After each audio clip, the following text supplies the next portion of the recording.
Waves have energy. Whether it's sea waves, the light waves of a laser beam cutting through steel,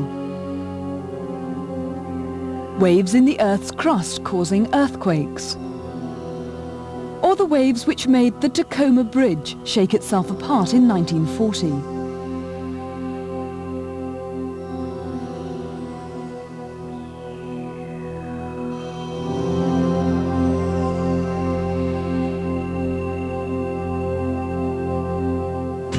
To take a closer look at how they behave, waves are best studied in a tank of water.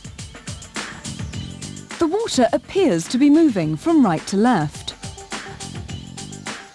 Pushing a dipper into the tank at one end produces a series of simple waves.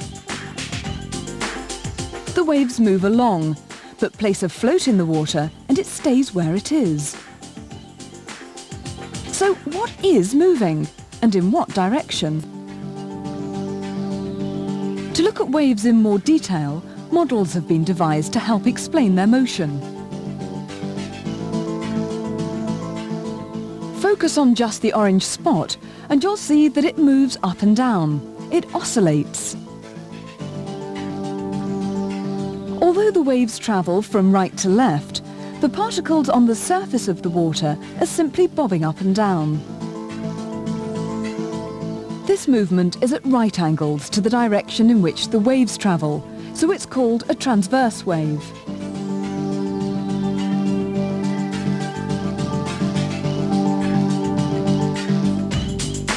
These waves are both transverse, but they look different.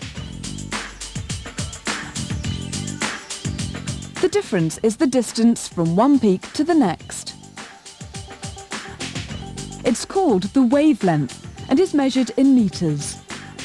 The top wave has double the wavelength. Another characteristic of a wave is its frequency, the number of complete waves which pass a particular point every second. Change the frequency and see what happens to the wavelength. How are frequency and wavelength related?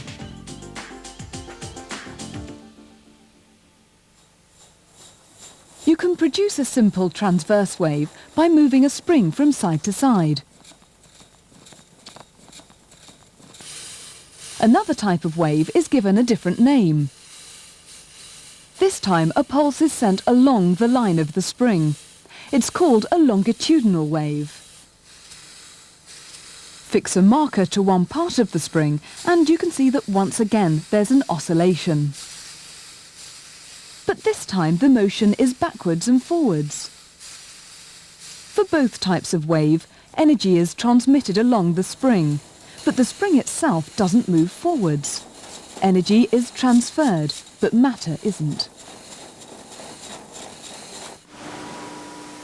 Light waves and water waves are both transverse. Sound waves are longitudinal.